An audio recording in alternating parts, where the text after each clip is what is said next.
बिस्मिल्लाहिर्रहमानिर्रहीम। अस्सलाम वालेकुम फ्रेंड्स, मेरा नाम दानियाल अंजुम है। जैसा कि आपको पता है, हमने अपने पीएचपी के प्रोजेक्ट की सीरीज़ स्टार्ट की हुई है। इसमें अभी तक हम यूज़र ऑथेंटिकेशन तक पहुंच गए थे। आज हम जो है नेक्स्ट इसको आगे अपना कंटिन्यू करेंगे। सबसे पहले तो मैं अपने पिछले ही कोड में थोड़ी बहुत चेंजिंग्स करूँगा और उसके बाद जो है हम उसको नेक्स्ट जो है अपने कोड को आगे कंटिन्यू करेंगे। तो यहाँ से मैंने अपना जैम्प ऑन कर लिया है और अपना सर्वर स्टार्ट कर लिया है। सबसे पहली चीज़ अगर आप ये देखेंगे, अगर कोई भी बंदा हमारी वेबसाइट कोई भी बंदा नहीं, एडमिन अगर किसी यूज़र को हमारी वेबसाइट पर आके रजिस्टर करता है,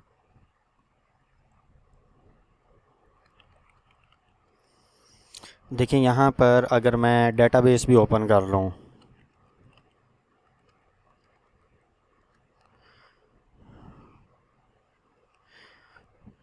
तो जैसे ही हमारी डेटाबेस ओपन होती है तो आप देखेंगे कि वहाँ पर हमने फ़िलहाल अपना एक टेबल क्रिएट किया हुआ था यूज़र्स नाम का।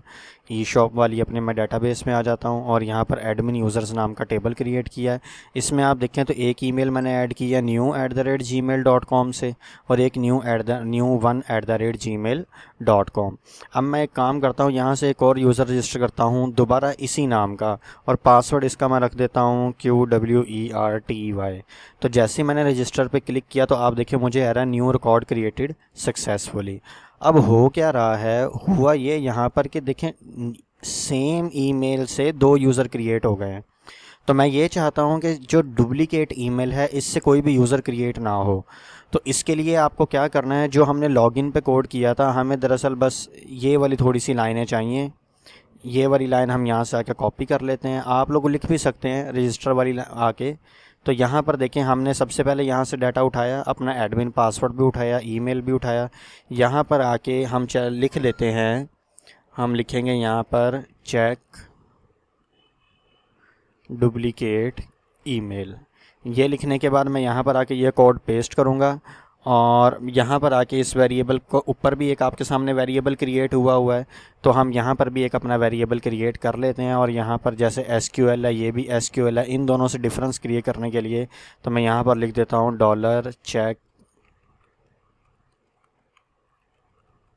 चेक ईमेल क्यूरी, ये मैं लिख देता हूँ।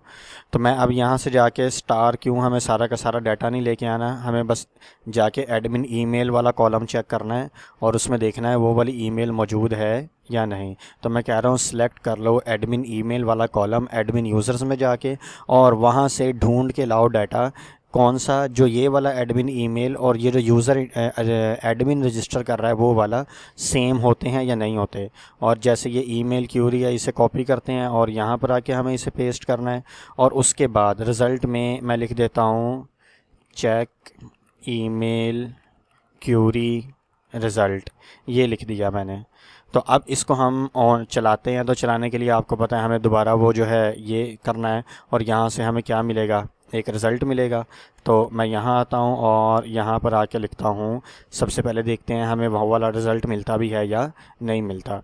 तो यहाँ पर आपको पता है हम लिखेंगे इफ़ MySQLi num rows, यानी अगर हमें क्या है इस रिज़ल्ट के अंदर से डेटाबेस में जाके कोई भी ईमेल मिलती है, डॉलर साइन लगा देते हैं। ग्रेटर देन ज़ीरो का क्या मतलब होगा, ग्रेटर देन ज़ीरो का मतलब ये होगा, इधर आके क्लिक करते हैं, इसको ख़त्म किया और यहाँ से आके ये कॉपी कर लेते हैं। और अच्छा ठीक है, इसे यहाँ से बंद करते हैं और यहाँ पर आके हम लिखते हैं कि ये वाला अगर ग्रेटर देन ज़ीरो है तो हम यहाँ पर आके लिख देंगे अपना यही वाला सेशन वाला कोड उठा लेते हैं और ये वाला, और यहाँ पर आके हम पेस्ट कर देते हैं। अभी फ़िलहाल ये इंसर्ट वाला जितना भी कोड है ना, मैं ये सारा कमेंट कर देता हूँ। हमें जो है इंसर्ट नहीं करना, जस्ट ये चेक करना है डेटाबेस में वो ईमेल ऑलरेडी एग्जिस्ट है या नहीं। अगर एग्जिस्ट है तो हमें इफ़ में जो है वो मिल जाएगा, और अगर ईमेल वहाँ पर नहीं मौजूद तो हमें यहाँ पर आके एल्स में मिल जाएगा। तो यहाँ पर आके मैं लिख देता हूँ कलर, हम वार्निंग दे देते हैं, और वार्निंग में आके मैसेज में हम ये शो कर देते हैं ईमेल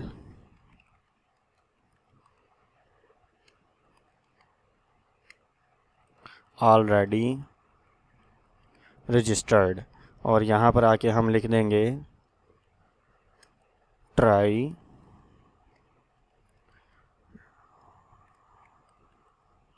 डिफरेंट, और यहाँ पर आके लिख देते हैं ईमेल, कि एक दूसरी ईमेल से आप ट्राई करें और दोबारा उसे रजिस्टर वाली फ़ाइल के ऊपर ही जाके भेज दें। और अगर तो वो ईमेल मौजूद है, मिल जाती है, तो मैं दोबारा रजिस्टर वाली फ़ाइल पे फ़िलहाल रीडायरेक्ट करवा रहा हूँ, लेकिन यहाँ पर हम यहाँ पर लिख देंगे सक्सेस। अच्छा, और यहाँ पर हम ऐसे लिख देते हैं no registered with this email. ये आप लोग इस प्रैक्टिस ना करिएगा, इसको बस थोड़ा सा देख लें, इस कोड की साथ साथ प्रैक्टिस ना करना। अभी आगे जाके मैं थोड़ा सा इसे चेंज करूँगा, उसकी आप प्रैक्टिस कर लेना। अभी जस्ट मैं आपको ये दिखा रहा हूँ, तो मैं यहाँ कॉपी पाथ करता हूँ और यहाँ आता हूँ, और अब की बार बल्कि है तो इसे रिफ़्रेश कर लेते हैं और रजिस्टर वाली फ़ाइल पे जाते हैं। तो देखें ये रजिस्टर वाली फ़ाइल है, तो ये न्यू वाली मैंने दोबारा लिखी, कोई भी पासवर्ड लिखा, जैसे ही मैं रजिस्टर पे क्लिक करता हूँ तो देखें वो क्या कह रहा है, email already registered, try different email. और अगर मैं यहाँ पर आके न्यू के साथ 2 बार W डाल देता हूँ तो इस तरह की कोई भी ईमेल हमारे पास पहले रजिस्टर्ड नहीं है। अब कोई भी पासवर्ड लिखा, जैसे रजिस्टर करता हूँ तो देखें no one is registered with this email आ रहा है। तो अब इफ़ में ये हो रहा है कि अगर वहाँ पर ईमेल मौजूद है तो वो उसको डाटा को इंसर्ट ना करे डेटाबेस में जाके, और वहाँ पर यही मैसेज दिखा दे कि डिफरेंट ईमेल से ट्राई करो। और अगर ईमेल वहाँ मौजूद है तो फिर हम क्या करेंगे, ये एल्स वाला कोड हटाएंगे। ये वाला कोड मैंने आपको कहा था आप ना करना, और हम इस वाले को आएंगे, अपना ये इंक्रिप्शन पासवर्ड वाला काम हम करते हैं, और यहाँ से अपना ये वाला सारा कोड भी ऑन कर लेते हैं। और ऑन करने के बाद जो है हम यहाँ से ये सारा कट कर देते हैं, और कट करके हम अपनी एल्स के अंदर ले आते हैं। और जो कनेक्शन हमने क्लोज़ किया है वो तो हमारा हर सूरत होना ही है, तो इसको हम यहाँ पर बाहर ले आते हैं। किससे जी, जहाँ से हमने कनेक्शन बनाया कहाँ है फ़िलहाल अगर देखें तो वो हमने सबसे ऊपर बनाया है, तो हम यहाँ सबसे एंड पे जाके अपना कनेक्शन भी क्लोज़ कर देते हैं।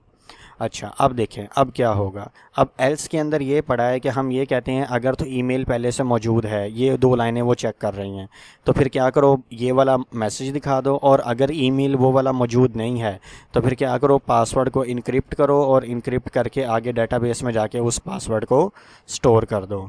ये वाला काम हम सारा का सारा कर रहे हैं। तो अब अगर आप देखोगे, मैं यहाँ आके इसे रिफ़्रेश करता हूँ, अब हमारा कोड सारा वर्किंग में होगा। new@gmail.com आपको पता है यहाँ पहले से 2 बार रजिस्टर्ड है, और यहाँ आके मैं इसका कोई भी पासवर्ड रख रहा हूँ तो देखें क्या कह रहा है, email already registered, try different email.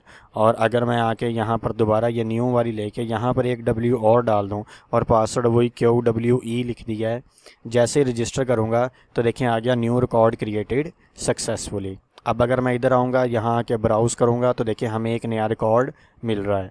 मतलब काम सारा का सारा पहले जैसे ही हो रहा है, लेकिन अब की बार कोई भी डुप्लीकेट ईमेल जो है वो रजिस्टर्ड नहीं हो पाएगी।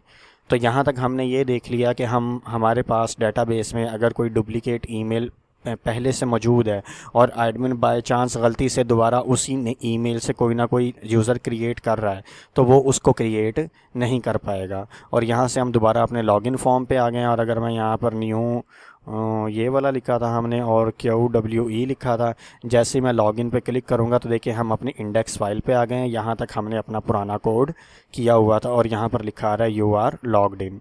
और लास्ट टाइम मैंने आपको ये भी बताया था हमने लॉग आउट वाली फ़ाइल बनाई हुई है, और अभी तो फ़िलहाल मैं इसको एक्सेस कर पा रहा हूँ ना, तो मैं यहाँ पर आके इस पर क्लिक करूँ और यहाँ से कॉपी पेस्ट करके अगर हम अपना लोकल होस्ट लिख दें, जैसे इंटर प्रेस करूँगा तो देखिए मैं लॉग आउट हो गया और मैं चला गया लॉगिन वाले फॉर्म पे। अब अगर मैं इसको एक बार रिफ़्रेश करूँ तो आप देखिएगा यहाँ पर हमारे पास दोबारा इसी पे आ गया, और हमें वो कह रहा है please log in first to access the dashboard. अब यहाँ पर हम एक और काम करते हैं, वो काम हमने ये करना है कि देखिए यहाँ पर भी रजिस्टर यूज़र आ रहा है, यहाँ पर भी रजिस्टर यूज़र आ रहा है, हालांकि ये वाला लॉगिन फॉर्म है और ये वाला भी लॉगिन ही है। चलें इसको मैं यहाँ से कर देता हूँ रजिस्टर फॉर्म। तो अब देखें ये वाला रजिस्ट्रेशन वाला फॉर्म है और ये वाला हमारा लॉगिन वाला फॉर्म है। अब ये टाइटल जो है, इस टाइटल को हमें डायनामिक बनाना है कि हर पेज का जो भी हो ये ख़ुद ब खुद गेट कर ले और उसके ऊपर हम अब अपना काम करेंगे। तो यहाँ से हम अपना नेक्स्ट कोड शुरू करते हैं कि बल्कि यहाँ तक आप देख लें, नेक्स्ट वीडियो में हम अपना शुरू करते हैं कि हमें जो टाइटल है वो PHP में किसी भी फ़ाइल का डायनामिक हम कैसे लेके आ सकते हैं।